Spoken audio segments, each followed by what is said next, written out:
మత్తయి 27లో ఉన్న అద్భుతమైన విషయం మీకు తెలుసా? అయితే ఇది మీకోసమే.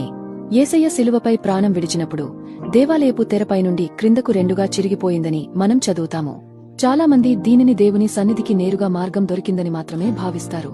అది నిజమే అయినప్పటికీ దీని వెనుక ఒక అద్భుతమైన యూదా సంప్రదాయం దాగి ఉంది. యూదుల సంప్రదాయంలో కేరియాహ్ అనే ఒక ఆచారం ఉంది. ఒక తండ్రి తన కుమారుడి మరణవార్త విన్నప్పుడు తన దుఃఖాన్ని తట్టుకోలేక తన వస్త్రాన్ని చింపుకుంటాడు. ఇది ఆ తండ్రి పడుతున్న తీరని వేదనకు గుర్తు. దీనికి ఆధారాలు బైబిల్లో చాలా ఉన్నాయి. యాకోబు మరియు యోసేపు, ఆదికాండము 37, 34. యోబు తన పిల్లల మరణం, యోబు 1:20.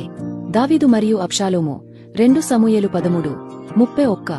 మనుష్య కుమారుడైన యేసయ్య చనిపోయినప్పుడు తండ్రి అయిన దేవుడు తన ప్రేమను మనకు తెలిసేలా తెరను వాడుకున్నాడు. తెరను చింపడం ద్వారా తన బాధను చూపుతూనే మనపైన ఉండే ప్రేమను బయలుపరిచాడు. ఆమేన్.